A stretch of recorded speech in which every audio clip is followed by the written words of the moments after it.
took me a moment to recognize the flashbang grenades. They were an ideal weapon for my situation. Team 1, come in. Over. Team 1, this is Sheriff Breaker. Report. Over. Team 2, come in. I need a report. Over. Come on, guys. Talk to me. Come in, please. Over.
And here's another call.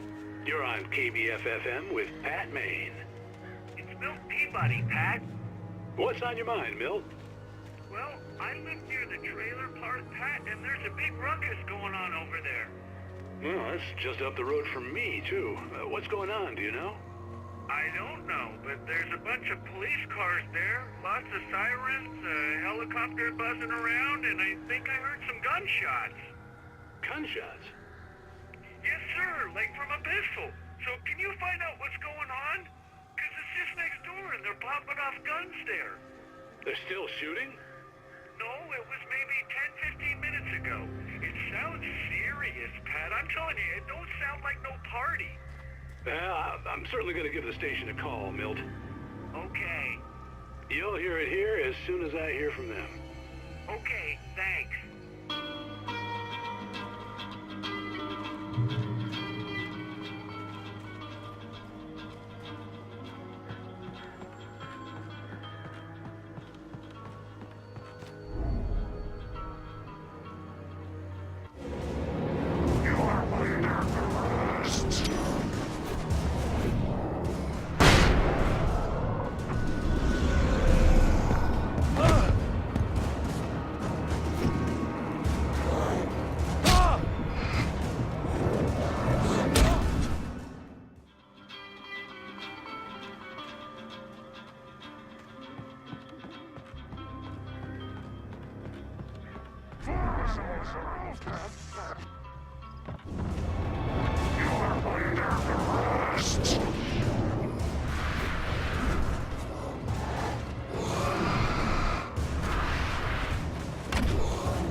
Touched by the dark presence, Rose was lost in a dreamland where everything was drawn in black and gray crayons.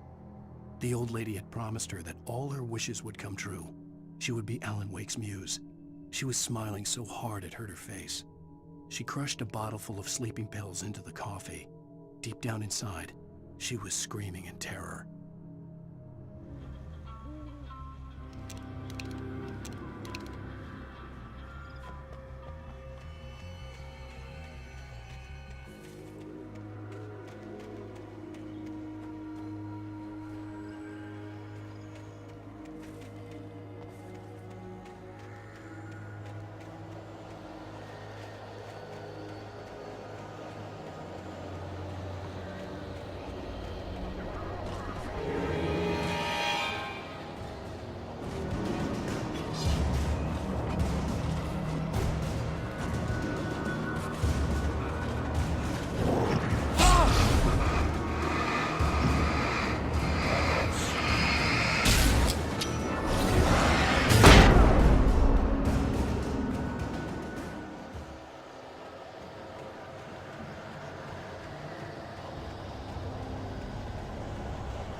hoped Maine could lend me a car to get to the coal mine.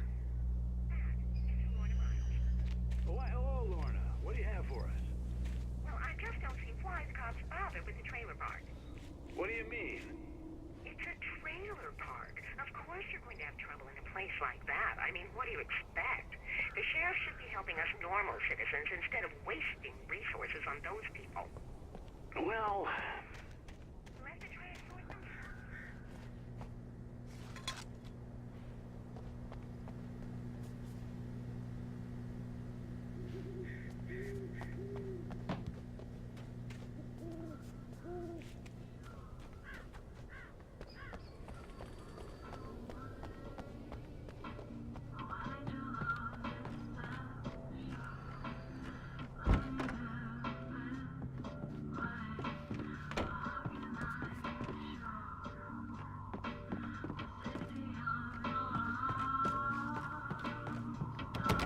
oh, here's a little surprise. The famous writer Alan Wake just walked in. Folks, I'm going to see if I can talk him into an interview. Come on in, Mr. Wake. Oh, I'm so glad you could find the time to do this, Mr. Wake. Nowhere to run now, Dan Brown. You back away from me. Don't hurt. Whoa. Everyone calm down. Put the gun down. We're all friends here, right? Cool your jets, Nightingale. We got him. Judas Priest! What the hell's the matter with you? There's a civilian in there.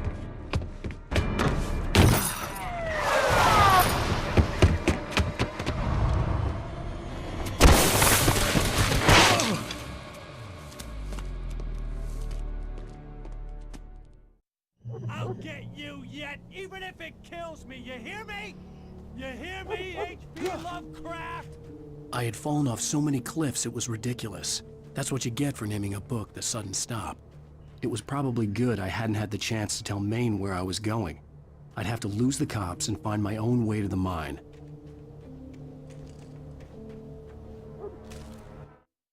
Nightingale stared through the broken studio window into the dark woods. He turned around, started to walk out, but Maine grabbed his arm. "Young man, you almost shot me. You don't shoot off rounds at people like that. What's the matter with you?" Nightingale shook his arm free, marched out. His cheeks burned with rage and humiliation.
There was no sensible reason for the power company work lights to be here. It was almost as if they'd been left for someone like me to use.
The bulldozer's engine roared to life. Mud and rocks flew as it fought for traction. It crashed through the concrete wall and landed heavily in the yard. If it were an animal, it would have shaken its head after the impact, fixed its eyes on me, and charged. Of course, it had no head, nor eyes. Shadows crawled on its form, twisting it into a monster. Then, it came for me.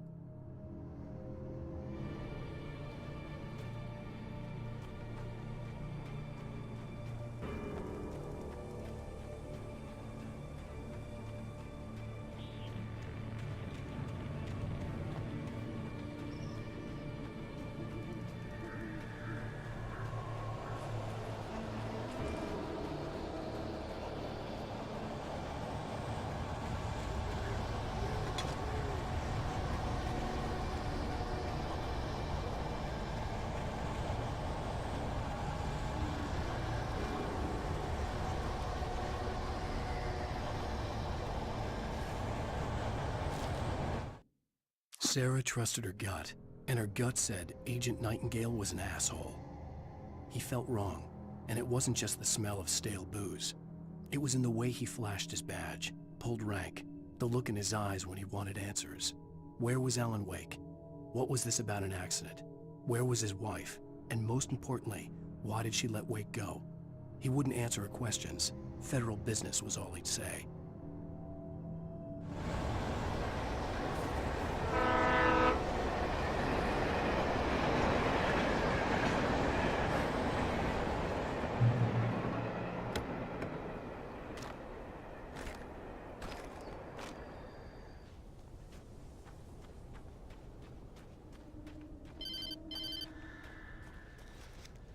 Hello? The most stubborn man I've ever met. Alice? Alice? Alan, I'm so afraid. Keeps me in the dark. Please help me. I look at you, Alan, and it's not you. Something else. Looking out from behind your eyes. Alice, I'm here. I'm so alone here. It's all gonna go to hell. You need to be careful. Cooperate. The connection had been terrible, but that wasn't the only thing that hadn't been right with the call. She sounded wrong somehow, but she had called me.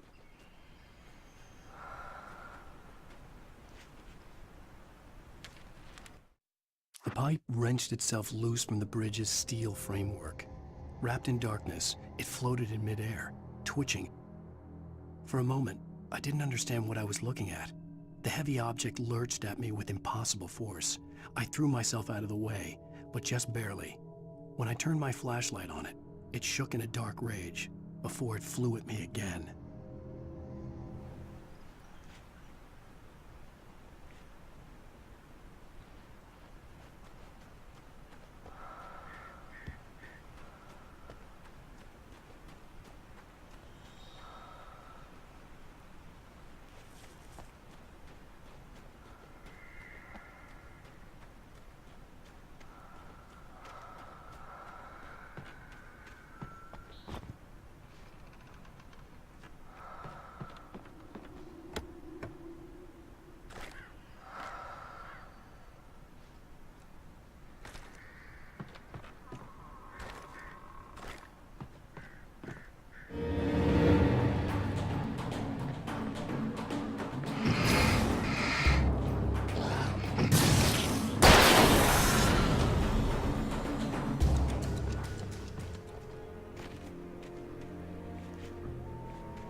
I could see a railway bridge up ahead, and a warehouse of some sort on the opposite shore.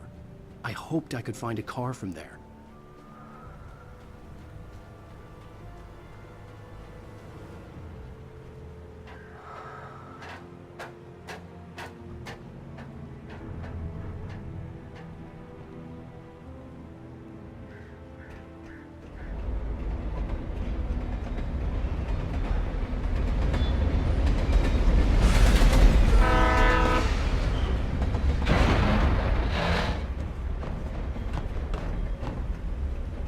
The darkness that was pursuing me was growing stronger, and it was taking over everything in its path.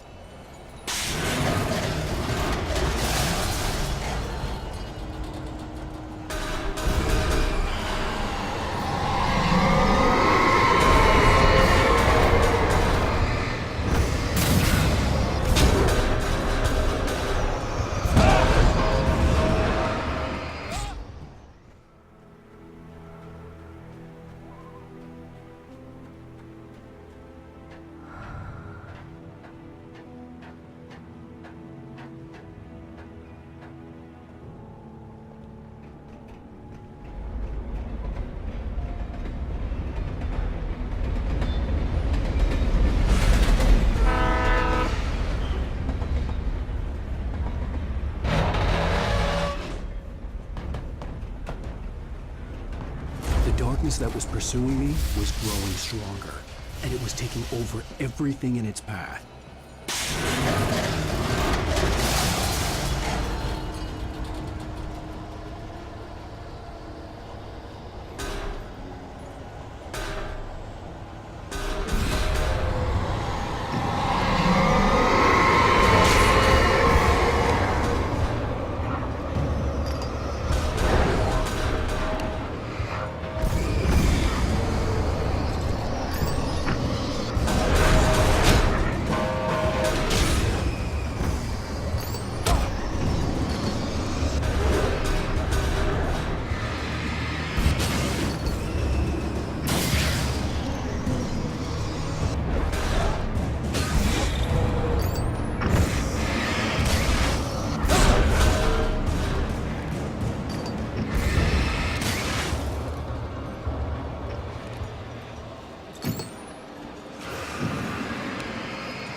I slammed the door shut right in his smug face.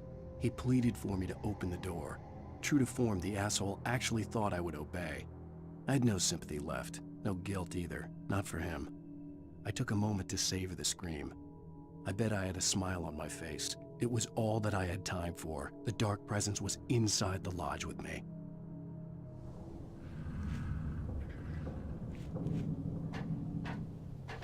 As a teenager, just starting to get interested in writing, Stephen King had been a source of inspiration to me.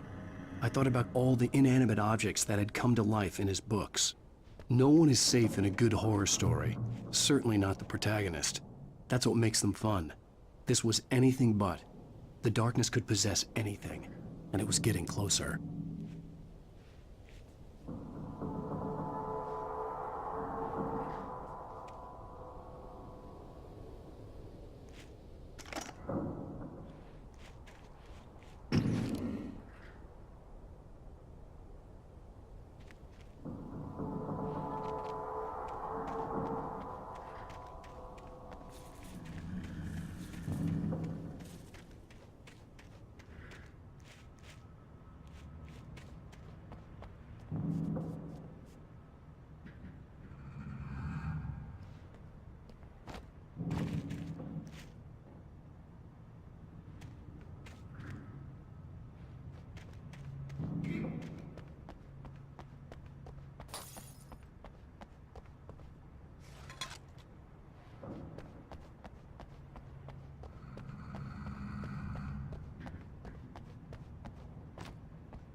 Did you call 911?